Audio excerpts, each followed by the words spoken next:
Ayo, segera download Quran Tadabbur, tafsir dalam genggaman Anda.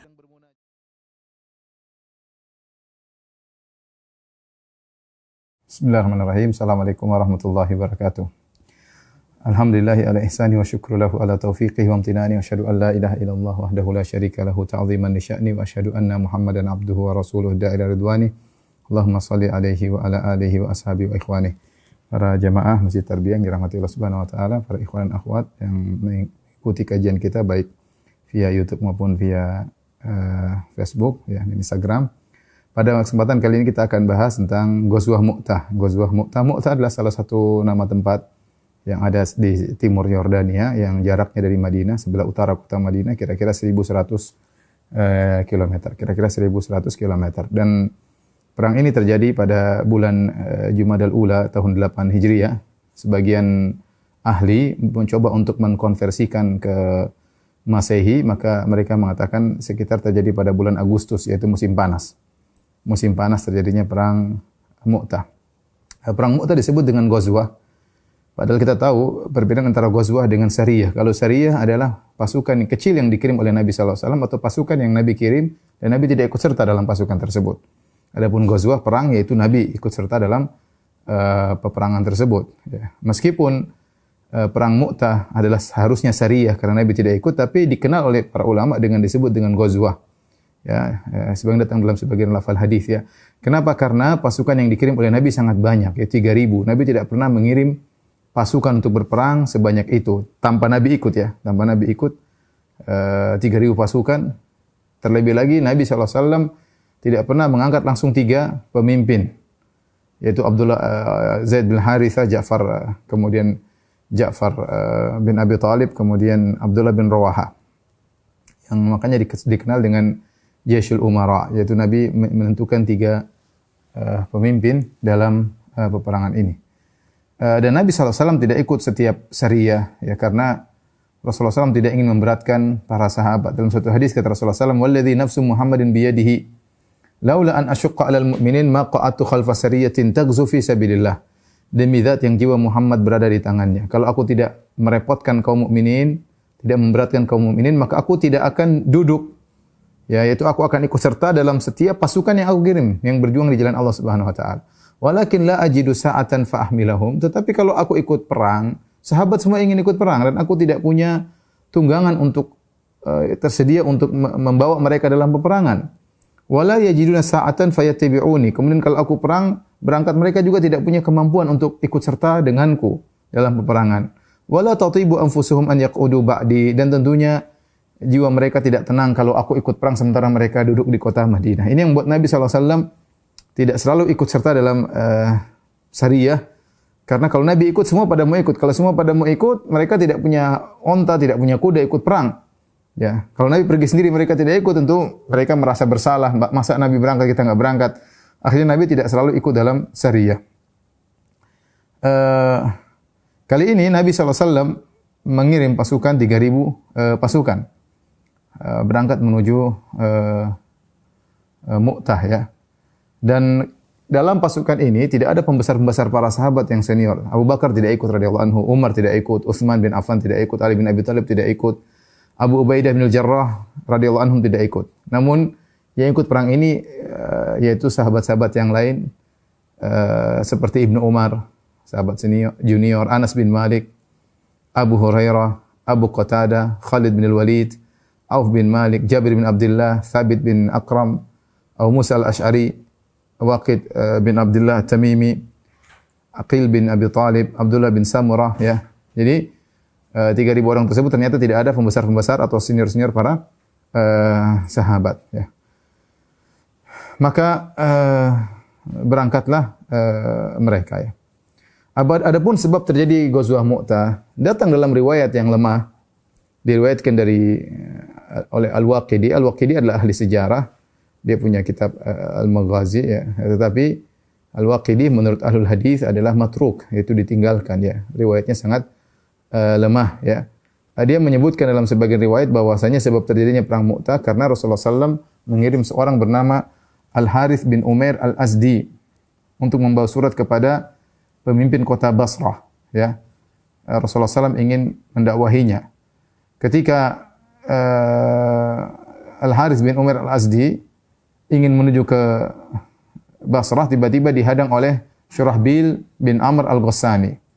Syurahbil bin Amr Al-Ghassani adalah gubernur di kota Al-Balqa dan dia beragama Nasrani dan dia adalah bawahannya Heraklius yang berpusat di Syam, punya kerajaan-kerajaan kecil ya di sekitar Jazirah Arab, di antaranya yang dipimpin oleh Al-Ghassani tersebut, Syurahbil bin Amr Al-Ghassani. Ternyata Syurahbil Al-Ghassani menghadang Harits bin Umair, utusannya Nabi. Kemudian dia tanya, apakah kau utusannya Muhammad? Kata Al-Harits bin Umair, iya. Akhirnya dia ditangkap, diikat, kemudian dibunuh. Maka sampailah kabar ini kepada Nabi SAW. Padahal kode etik mereka ketika itu namanya utusan delegasi tidak boleh dibunuh. Delegasi tidak boleh dibunuh. Ini suatu hal yang disepakati oleh mereka. Tapi ternyata Syurahbil bin Amr Al-Ghassani ini ternyata dia membunuh utusan Nabi SAW. Dari situ Nabi SAW menyiapkan pasukan untuk menyerang negeri Syam, menyerang pasukannya kabilah Ghassan tersebut. Ini sebab datang dalam riwayat yang lemah, tetapi disebutkan oleh para ulama karena tidak ada maknanya yang bertentangan ya. Kemudian berangkatlah para sahabat ya. Berjalan, kita bisa bayangkan bagaimana di bulan Agustus sangat panas, jarak perjalanan 1.100 kilo ya. Kemudian akan melawan pasukan Romawi ya, karena kabilah Ghassan adalah anak buah dari Romawi ya. Dan kita tahu Romawi, Persia ketika itulah negara adidaya, memiliki pasukan mungkin 1 juta, mungkin lebih zaman tersebut, dan mereka sudah punya umur negara sudah mungkin ratusan atau ribuan tahun, udah lama banget ya. Sementara Islam baru 8 tahun punya negeri kecil di kota Madinah. Pasukan cuma 3.000 ya. Pasukan cuma 3.000. Namun Rasulullah SAW mengutus mereka untuk berperang. Di antara keistimewaan pasukan ini, ya, di situ ada Khalid bin Walid. Khalid bin Walid telah sampaikan pada pertemuan lalu dia masuk Islam. Ya. Dan ini kali pertama Khalid bin Walid ikut serta dalam perang dalam pasukan kaum muslimin. Dan Nabi SAW sudah pernah menjanjikan kepada Khalid bahwasanya kalau Khalid masuk Islam, laqaddamnahu, kami akan mendahulukan dia daripada yang lain. Artinya kami akan menjadikan dia seorang pemimpin ya. Tetapi ketika Khalid bin Walid dalam pasukan ini, Khalid tidak ditunjuk sebagai pemimpin. Jadi antara sikap bijak Nabi SAW. Nabi cuma tunjuk 3 orang. Zaid, kemudian Ja'far, kemudian Abdullah bin Rawaha. Kata Nabi SAW, in kutila Zaidun fa Ja'far. Kalau Zaid terbunuh, maka Ja'far yang pegang bendera peperangan. Wa in kutila Ja'far, kalau Ja'far terbunuh, fa Abdullah bin Rawaha, maka yang menjadi pemimpin Abdullah bin Rawaha. Nabi tidak berkata, wa in kutila Abdullah bin Rawaha, kalau terbunuh Abdullah bin Rawaha, siapa pemimpin keempat? Rasulullah tidak sebutkan. Seakan-akan Rasulullah punya firasat bahwasanya ketiga ini akan meninggal dan mereka akan aklamasi mengangkat Khalid karena mereka tahu siapa Khalid bin Walid. Dan Nabi tidak menunjuk Khalid karena Khalid masih muda. Kemudian dia baru masuk Islam, tahu-tahu dijadikan pemimpin. Ini di antara strategi Nabi SAW dalam memperhatikan juga perasaan para sahabat ya. Meskipun dia pakar ya. Dia pakar, tetapi ada orang-orang yang lebih senior, lebih hebat yang sudah lama Islamnya. Ini Khalid baru beberapa bulan mungkin baru masuk Islam ya. Dalam hadis dari Abu Qatadah Al-Ansari, dia berkata, ba'atha Rasulullah sallallahu alaihi wasallam jaisyal umara. Rasulullah SAW mengirim pasukan al-umara. Kenapa disebut jaisyal umara? Umara jamak dari amir. Amir yaitu pemimpin. Biasanya pasukan pemimpin cuma 1. Tapi disebut umara karena Rasulullah tunjuk 3 pemimpin karena Rasul sudah diduga bahwasanya pasukan musuh sangat berat ya. Bisa jadi pemimpin meninggal, kemudian meninggal lagi.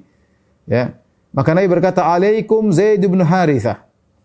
Hendaknya kalian taat kepada Zaid bin Harithah. Zaid bin Harithah, anak angkat Nabi SAW yang sangat dicintai oleh Nabi SAW. Kemudian Allah pernah turunkan ayat akhirnya melarang tabanni, melarang mengangkat anak angkat.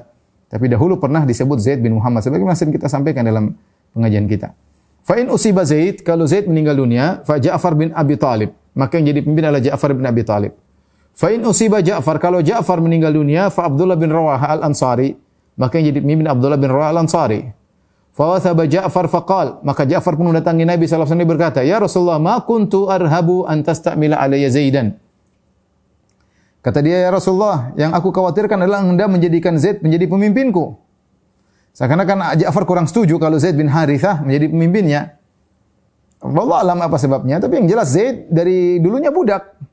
Dimerdekakan oleh Nabi sallallahu alaihi wasallam dari mawali, dari budak. Adapun Ja'far bin Abi Thalib, sepupu Nabi sallallahu alaihi wasallam, Quraisy, ma'ruf ya. Maka dia mengatakan, "Wa kuntu arhabu an tastamila alayya Zaidan." Aku khawatir kalau engkau menjadikan Zaid menjadi pemimpinku. Kata Nabi sallallahu alaihi wasallam kepada Ja'far bin Abi Thalib, "Imdhi." Lanjut wahai Ja'far. Fa innaka la tadri ayu dzalika khair. Kau tidak tahu mana yang lebih baik. Zaid bin Harithah radhiyallahu taala anhu adalah orang yang berpengalaman dan dia sudah sering ikut perang, bahkan dia pernah memimpin 5 sariyah berturut-turut. Dia sudah pernah dikirim oleh Nabi memimpin 5 pasukan berturut-turut. Ya.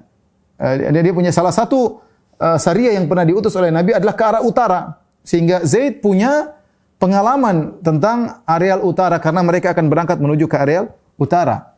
Yaitu negeri Syam adalah utara kota Madinah. Jadi Nabi memilih Zaid ini bukan sembarangan. Dia berpengalaman. Sementara Ja'far bin Abi Thalib baru datang dari Habasyah. Ja'far orang yang sangat mulia, Ahlul Bait.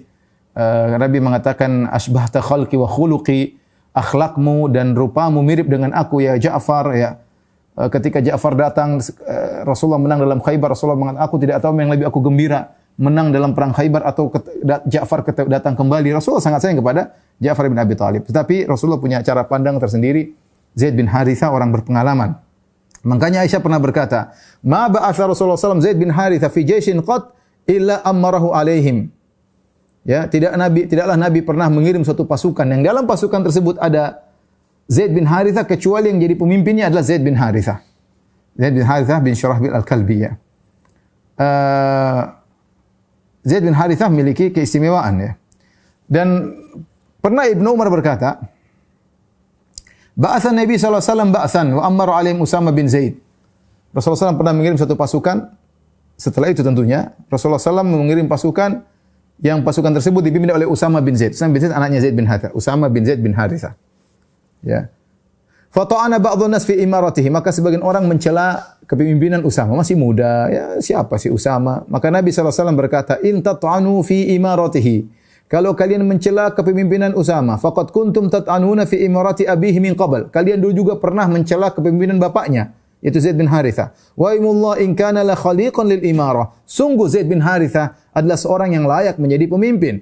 Wa in kana la min ahabbin nasi ilayya, dan Zaid bin Harithah adalah orang yang paling aku cinta, termasuk orang yang paling aku cintai. Wa inna hadza, dan anaknya Usamah la min ahabbin nasi ilayya ba'dahu, adalah orang yang paling aku cintai setelah ayahnya meninggal dunia. Ya, Rasulullah ingin jelaskan bahwa Zaid bin Harithah dipilih oleh Nabi bukan sembarangan. Dia berhak untuk jadi pemimpin meskipun dia dulunya budak, dan dia adalah orang yang berpengalaman. Ya, kita lihat bahwasanya bagaimana indahnya Islam. Ya. Taib. Kemudian ketika para pasukan tidak berangkat, tiba-tiba Abdullah bin Rawahah menangis. Abdullah bin Rawahah menangis. Ya. Maka beliau ditanya, "Wa ma yubkik?" Apa yang buat engkau menangis wahai Abdullah bin Rawahah? Dari tiga orang. Pertama, Zaid bin Harithah kalau meninggal, Ja'far bin Abi Thalib kalau meninggal, Abdullah bin Rawahah. Ketika hendak berangkat, Abdullah bin Rawahah menangis. Maka orang-orang bertanya, "Wa ma yubkik?" Apa yang buat kau menangis? Maka dia berkata, "Ama wallahi ma bi hubbud dunya wa sababatun bikum." Kata dia, demi Allah, aku menangis bukan karena cinta kepada dunia, bukan karena rindu untuk bertemu kalian kembali. Walakinni sami'tu Rasulullah SAW yaqra'u ayatan min kitabillah yadhkuru fiha an-nar. Tetapi aku mendengar Rasulullah SAW baca satu ayat dalam Al-Quran yang dalam ayat tersebut menyebut tentang neraka jahanam. Wa in minkum illa wariduha kana 'ala rabbika hatman maqdiyya. Itu Nabi pernah baca ayat, tidaklah setiap kalian kecuali akan melewati neraka, maksudnya di atas sirat. Kana 'ala rabbika hatman maqdiyya, dan ini suatu perkara yang sudah dipastikan tidak bisa dihindari. Kalau saya sudah lewat sirat, falastu adri kaifa bisadar ba'dal wurud. Ketika saya lewat sirat di neraka jahanam, saya tidak tahu apakah saya bisa selamat setelah melewati sirat tersebut. Maka itu yang buat dia menangis ya. Itu yang buat dia menangis. Maka para sahabat mendoakan beliau dengan berkata, "Sahibakumullah wa dafa'ankum faraddakum ilaina salihin." Semoga Allah menemani kalian dan semoga Allah membela kalian dan semoga Allah mengembalikan kalian kembali kepada kami dalam kondisi baik. Ya. Di sini lihat Abdullah bin Rawahah ya. Adalah orang yang sangat hebat. Ya. Namun dia tidak pernah pede dengan imannya. Siapakah Abdullah bin Rawahah? Jasa besar terhadap Islam. Jadi tidak pernah sombong dengan amalannya. Abdullah bin Rawahah pernah ikut dalam perjanjian Aqabah. Awal-awal sebelum Nabi berhijrah kota Madinah. Yang datang ke perjanjian Aqabah di antaranya Abdullah bin Rawahah. Dia juga ikut datang ketika Rasulullah SAW di Mina. Dia ketemu Rasulullah SAW. Sebelum Rasulullah berhijrah kota Madinah. Kemudian setiap perang dia pasti ikut. Ya, perang Badar ikut, perang Uhud ikut, perang Ahzab ikut. Syariah-syariah yang dikirim oleh Nabi juga diikuti Abdullah bin Rawahah. Dan dia ikut juga dalam perjanjian Hudaybiyah. Dan dia termasuk orang yang membaiat Nabi di bawah Sajaratul Ridwan. Yang Nabi jamin masuk surga. Ya. Intinya amalan dia sangat banyak. Sekarang diangkat menjadi pemimpin. Kalau Ja'far bin Abi Thalib meninggal jadi pemimpin. Tapi dia tidak pernah pede. Bahkan dia menangis ketika mengingat ayat. Wa im minkum illa wariduha. Tidaklah seorang pun dari kalian kecuali akan melewati sirat.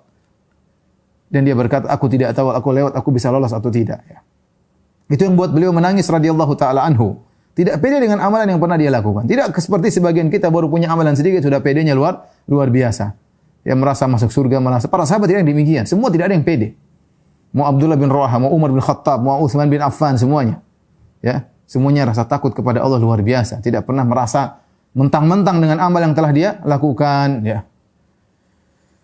Kemudian setelah didoakan oleh kaum muslimin, mereka berkata, sahibakumullah, semoga Allah menemani kalian, wa dafa'ankum, semoga Allah membela kalian, faraddakum ilaina salihin, semoga Allah kembalikan kalian kembali kepada kami dalam kondisi baik. Maka Abdullah bin Rawahah berkata, dia bikin syair, dia seorang penyair.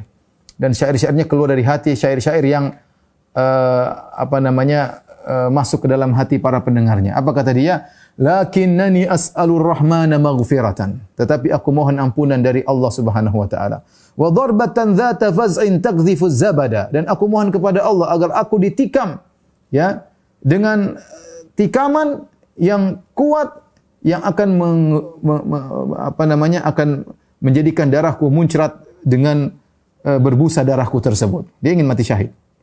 Dia bilang lakinnani as'alur rahmana maghfiratan wa darbatan dzata faz'in takdhifu zabada. Tapi aku mohon kepada Allah maghfirah ampunan dan sebuah tikaman keras yang mengenaiku sehingga memuncratkan busa darahku.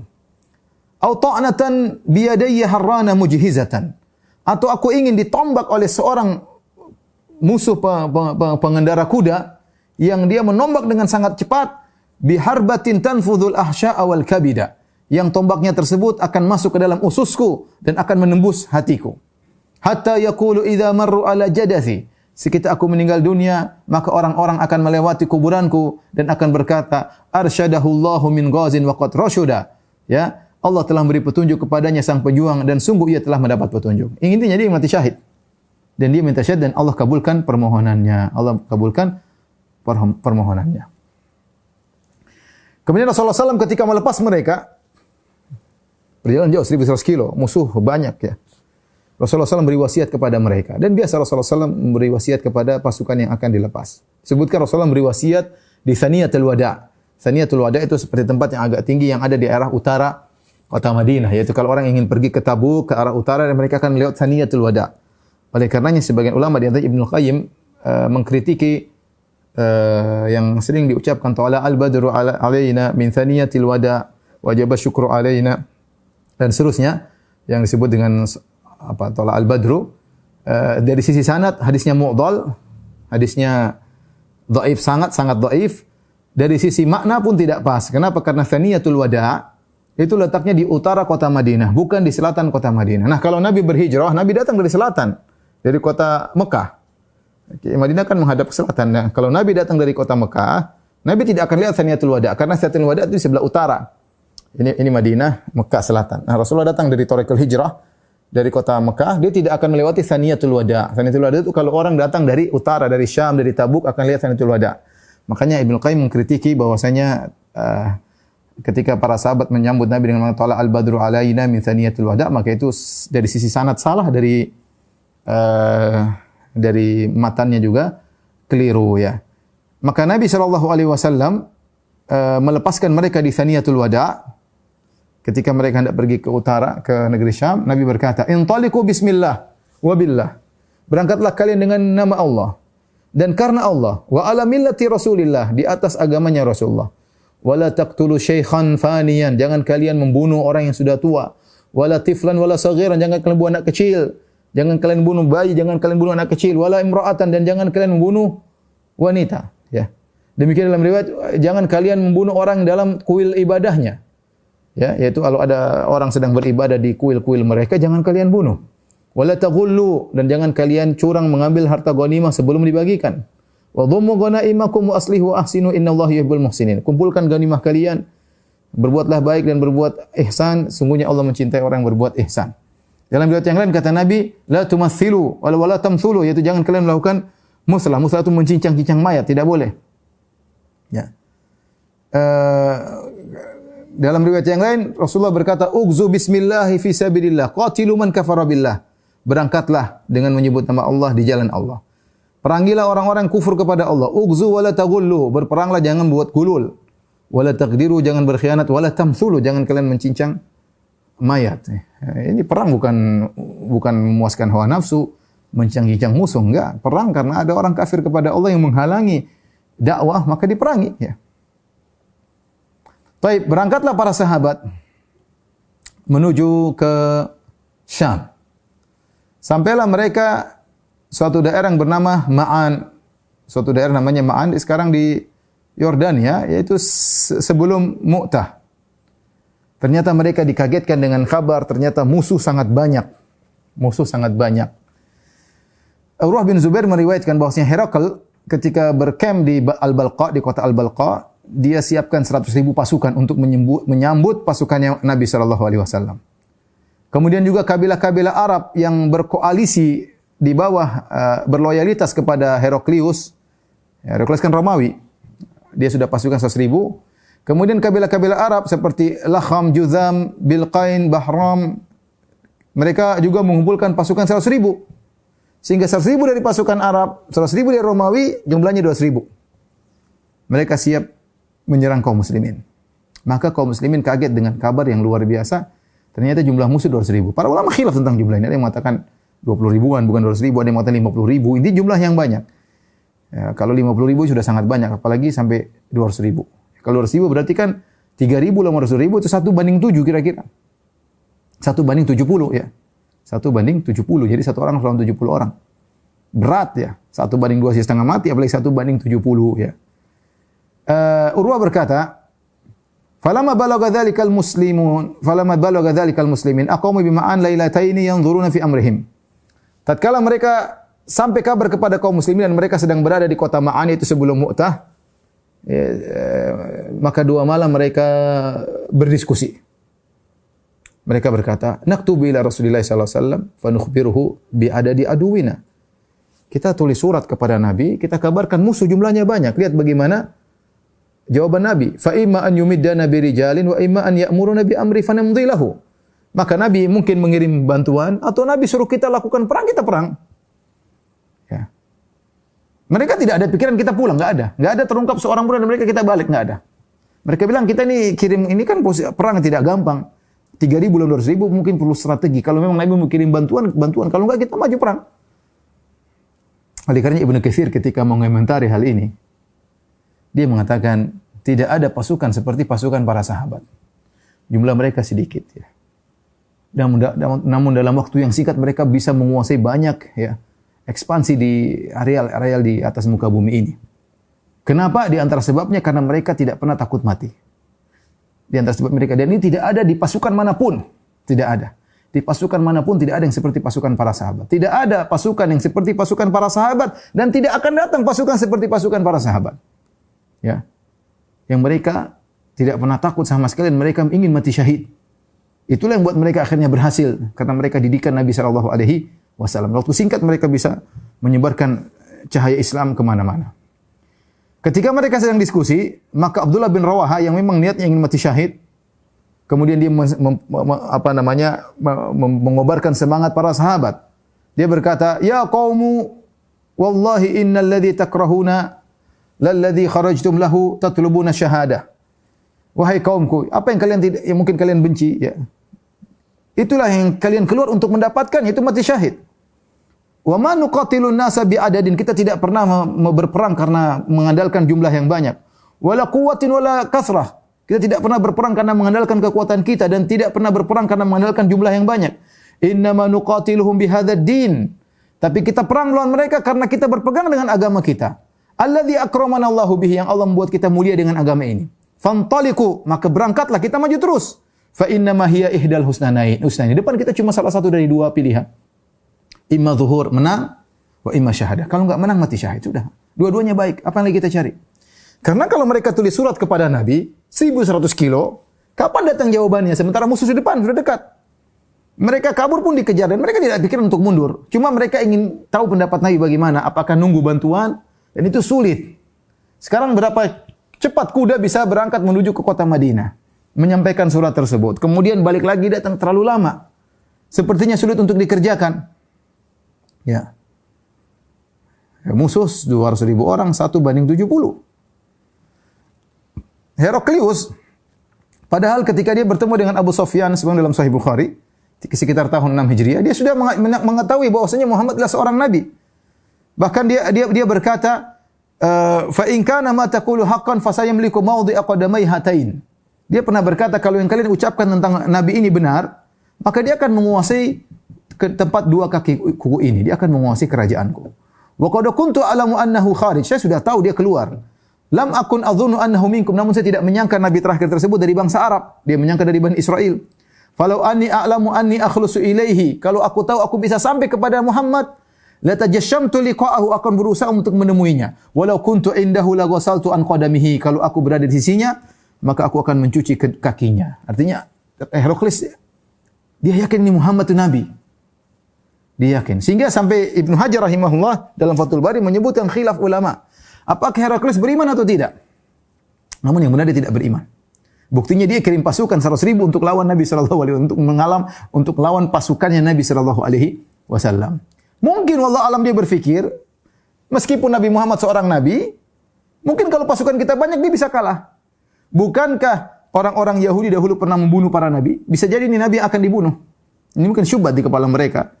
Ya. Yang jelas Heraklius mati dalam kondisi musyrik. Buktinya dia kirim pasukan untuk melawan pasukan Rasulullah sallallahu alaihi wasallam. Akhirnya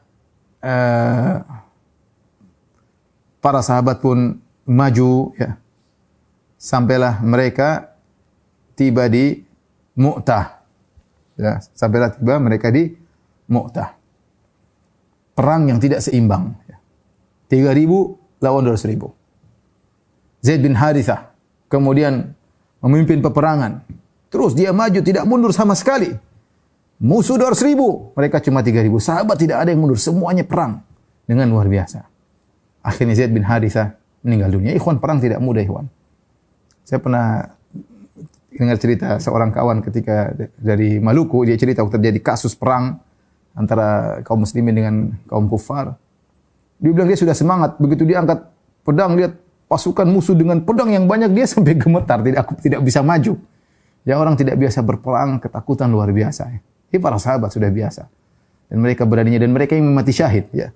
Maka mereka pun maju, perang, sampai akhirnya meninggallah Zaid bin Harithah, orang yang sangat dicintai oleh Nabi sallallahu alaihi wasallam. Kemudian bendera peperangan dipegang oleh Ja'far bin Abi Thalib. Ja'far maju, ketika dia berperang, dan dia tidak mungkin bakalan menang. Sulit secara perhitungan sulit. Dan dia tidak ingin kabur, subhanallah. Dia cari mati, maka dia pun turun dari kudanya, kemudian dia bunuh kudanya. Dia bunuh kudanya, ya, supaya dia tetap berperang. Kemudian dia berperang, dia turun dari kudanya, dia perang sampai dia meninggal dunia. Ya.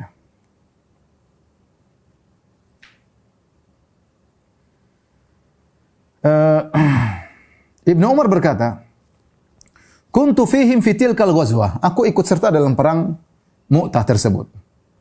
Setelah selesai perang, faltamasna Ja'far bin Abi Thalib. Kami mencari mayatnya, jasadnya Ja'far bin Abi Thalib. Jadi Ja'far bin Abi Thalib berperang sampai dia pegang bendera sampai tangan kanannya putus, dia pegang tangan kiri, tangan kanannya putus, dia pegang bendera dengan adudaihi, dengan lengan atasnya, kemudian dia meninggal. Ini tidak mundur sama sekali. Bahkan dia turun dari kudanya dan dia berperang sampai meninggal dunia. Kata Ibnu Umar, kuntu fihim fi tilkal ghazwah. Aku ikut mereka dalam perang tersebut. Faltamasna Ja'far bin Abi Thalib. Kami cari jasadnya Ja'far bin Abi Thalib. Fawajadnahu fil qatla. Kami dapat dia tertumpuk di antara orang-orang yang meninggal dunia. Wa wajadna ma fi jasadihi bid'an wa tis'ina min ta'natin wa ramyah. Kami dapati ada 90 lebih luka yang ada pada tubuhnya. Dari tikaman, dari panah, dari tombak, semuanya pedang. 90 lebih luka di tubuhnya. Menunjukkan Ja'far perang dengan luar biasa. Artinya dia terluka, dia tidak langsung jatuh. Kalau baru sekali tusukan langsung mati, cuma ditemukan 1 tusukan, 2 tusukan. Ini puluhan, berarti dia kena ini, kecabik sana, dia jalan terus. Sampai 90. Dalam riwayat yang lain, Ibnu Umar berkata, fa'adadtu bihi khamsin. Aku hitung ternyata 50. Ada 50, dia hitung 1, ternyata 50 luka di tubuhnya. Baina ta'natin wa dharbatin. Antara tombak, antara pedang. Kemudian dia berkata, perhatikan sini. Laisa minha syai'un fi duburihi. Tidak ada satu lukanya pun di belakang, enggak ada. Semua luka di depan. Menunjukkan Ja'far bin Abi Thalib 1 detik pun tidak pernah balik ke belakang, enggak pernah. Semua lukanya 50 di depan. Allahu Akbar. Bagaimana kuatnya para sahabat dulu ketika berperang. Ya. Bukan kita baru kena luka sedikit sudah sampai puluhan. Dan tetap tegar berperang sampai meninggal dunia. Ibnu Hajar ketika mengomentari, dia berkata, di hadis riwayat Bukhari tadi, berkata bayanu farti syaja'atihi wa iqdamihi. Ini menjelaskan bagaimana sikap keberanian Ja'far bin Abi Thalib yang luar biasa dan bagaimana tempurnya yang luar biasa. Luar biasa. Ya, bukan 1-2 bekas kemudian tewas. 50 dalam riwayat 90, semuanya di bagian depan. Ja'far bin Abi Thalib kedua tangannya terputus dalam peperangan tersebut dan Nabi sallallahu alaihi wasallam mengatakan uritu Ja'faran malakan yatiru bi janahi fil jannah. Aku diperlihatkan Ja'far bin Abi Thalib menjadi malaikat yang terbang dengan kedua sayapnya di surga. Ya. Makanya digelari dengan Ja'far at-Tayyar, Ja'far yang terbang. Kenapa? Al-jazaa min jinsil amal. Balasan sesuai dengan perbuatan, tangannya putus, maka Allah gantikan dengan 2 sayap yang dia berterbangan di surga. Sebagaimana dilihat oleh Nabi sallallahu alaihi wasallam. Ibnu Umar meriwayatkan, kana idza sallama la ibni Ja'far. Ibnu Umar kalau dia beri salam kepada anaknya Ja'far, dia berkata, Assalamu alayka ya bna dzil janahain. Assalamualaikum wahai putranya pemilik 2 sayap. Maksudnya Ja'far bin Abi Thalib. Makanya dia digelar dengan Ja'far at-Tayyar. Ketika Ja'far meninggal dunia, saya enggak bayangkan bagaimana dia berperang dengan kudanya, dia merasa sudah kayaknya enggak bisa, dia turun dari kudanya dia bunuh, kemudian dia berperang sampai meninggal dunia. Sampai 90 luka di hadapannya. Luar biasa. Inilah orang-orang hebat yang sampai dengan mereka lah, jasa-jasa mereka lah Islam sampai kepada kita. Tatkala Ja'far meninggal dunia, akhadha Abdullah bin Rawaha ar-rayah, maka bendera peperangan dipegang oleh Abdullah bin Rawaha. Tsumma taqaddama biha, kemudian dia maju. Bayangkan, Zaid bin Harithah sudah meninggal. Ja'far bin Abi Thalib sudah meninggal. Sekarang dia orang ketiga dan dia adalah pemimpin terakhir yang Nabi tunjuk. Dia pegang bendera tersebut wa huwa ala farasi, dan dia di atas kudanya. Ya. Faja'ala yastanzilu nafsahu wa yataraddadu ba'du taraddud. Maka dia berusaha maju dan kayaknya seperti ada sedikit keraguan. Maka dia berkata, Aqsamtu ya nafsu latanzilinna. Aku bersumpah wahai jiwaku, turunlah engkau dari kudamu. Latanzilinna aw la tukrahinna. Turun atau aku akan paksa kau turun. In ajlaban nasu wa syuddur rannah mali araki takrahinnal jannah. Ya. Jika orang-orang telah berteriak, bercampur baur, peperangan telah semakin hebat. Kenapa aku lihat engkau wahai jiwaku benci dengan surga? Ayo turun. Qad talama qad kunti mutmainnah. Ya. Telah sekian lama engkau tenang. Hal anti illa nutfatun fi syannah. Bukankah dulu hanyalah setetes air di tempat yang sudah usang? Sudah lama hidupmu. Sekarang masuk surga. Untuk apa lagi? Sekarang dia mengatakan demikian. Ada sedikit keraguan, maka dia kuatkan jiwanya. Ya, dia kuatkan jiwanya. Kata dia, turun kau wahai jiwaku. Kalau enggak aku akan paksa kau untuk turun. Terus ngapain lagi? Lihat orang sudah berperang, sudah bercampur baur. Kenapa kau tidak suka dengan surga? Sudah lama kau tenang-tenang saja, sekarang masuk ke dalam surga, maju. Dia juga berkata, ya nafsu illa tuqtali tamuti, wahai jiwaku. Kalau kau tidak terbunuh, kau juga akan mati. Hadza himamul mauti qad saliyat, ya. Bahwasanya inilah keputusan kematian yang telah menjelang tiba.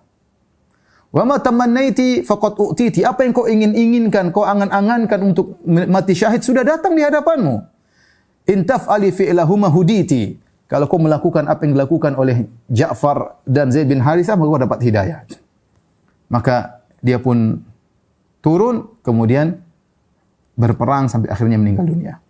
Nabi SAW bercerita, akhadha raya Zaid. Nabi berperang. Nabi di kota Madinah, Nabi kumpulkan para sahabat. Nabi cerita kepada para sahabat tentang peperangan tersebut. Allah tampakkan dengan ilmu gaib, Nabi melihat peperangan tersebut. Jarak 1.100 kilo. Tapi Nabi cerita. Kata Nabi, akhadha raya Zaid. Bendera peperangan dipegang oleh Zaid. Fa usiba. Kemudian dia pun mati syahid.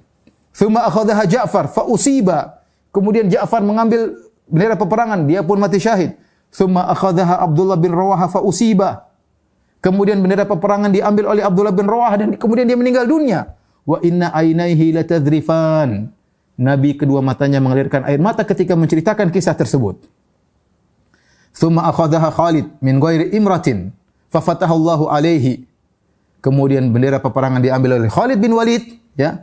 Fa fatahallahu alaihi, dan Allah pun memenangkan lewat Khalid bin Walid. Wa ma yasurruni annahum indana. Atau qala wa ma yasurruhum annahum indana. Meskipun demikian aku tidak suka kalau mereka bersama kita, mending mereka meninggal dunia dalam peperangan. Nabi bercerita demikian sambil menangis di hadapan para sahabat. Bagaimana kisahnya ketika Abdullah bin Rawaha meninggal dunia? Nabi tidak menunjuk pemimpin yang keempat. Nabi cuma bilang, Zaid kalau meninggal, Ja'far, kalau Ja'far meninggal, Abdullah bin Rawaha. Nabi tidak menunjuk orang keempat. Kalau Nabi mau bilang, mungkin Nabi bilang Khalid. Tetapi Nabi tidak tunjuk Khalid seperti saya katakan tadi. Khalid baru masuk Islam. Dan para sahabat banyak yang belum masuk Islam. Bagaimana Khalid ditunjuk? Tapi secara aklamasi mereka pasti pilih Khalid.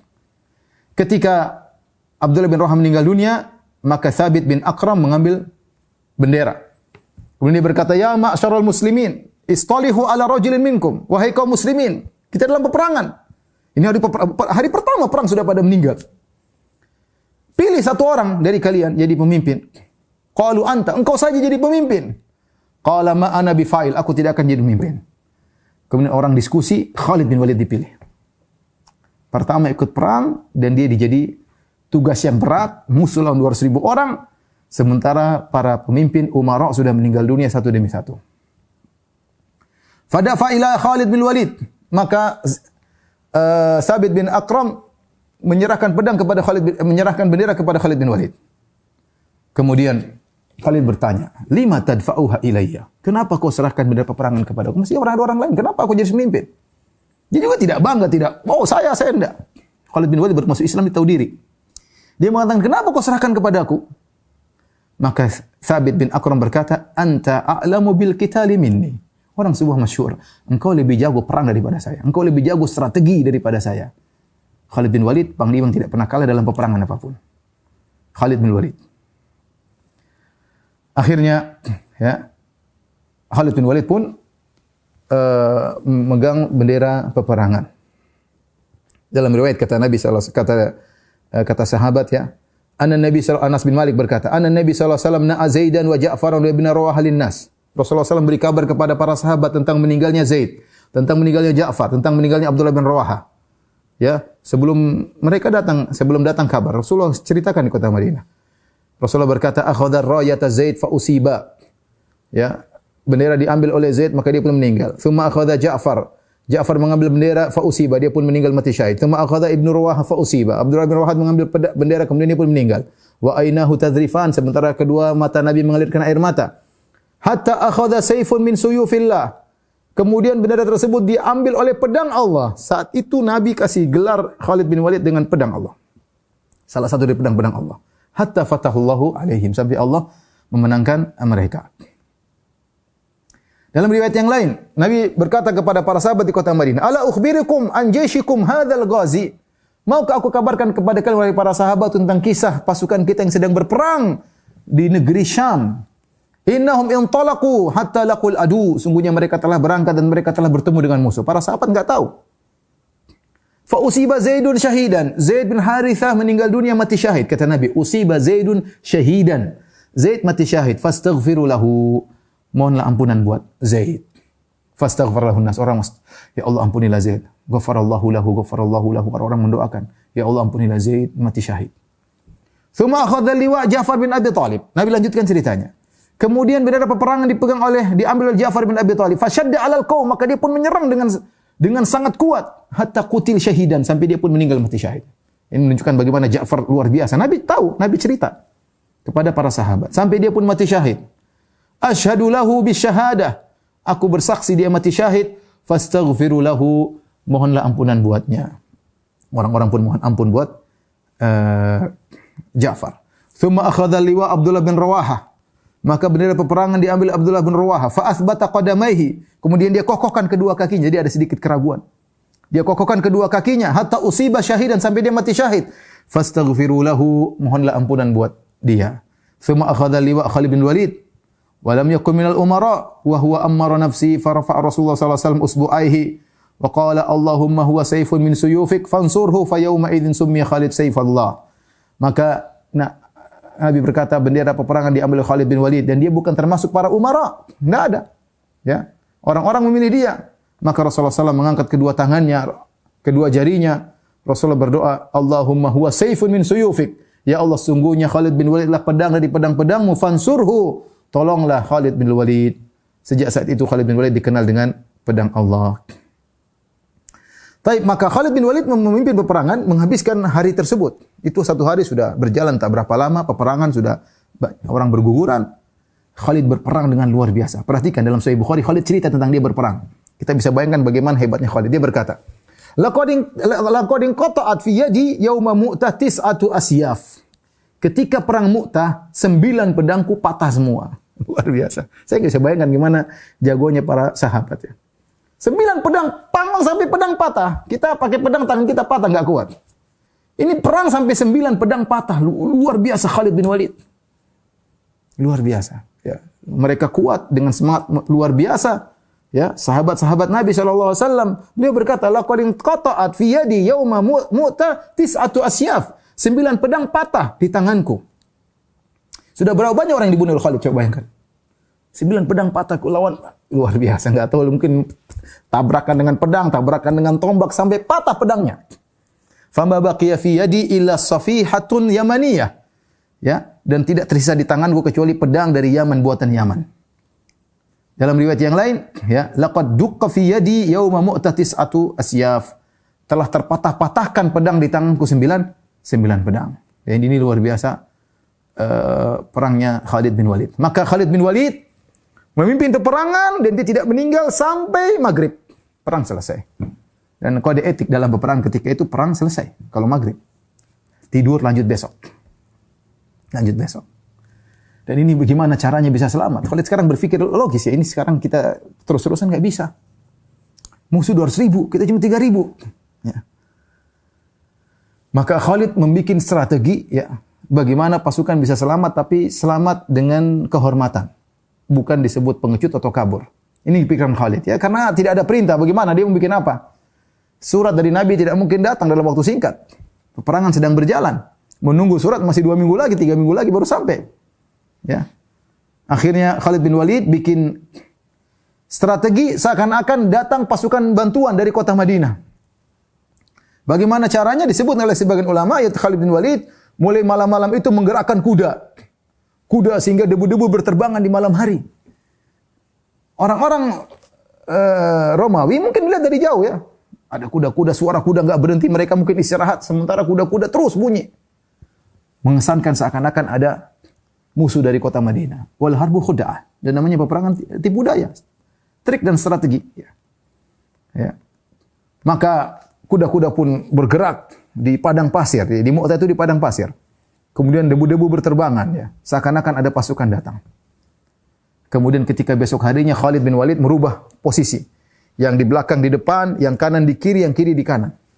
Rubah semua aturan pasukan.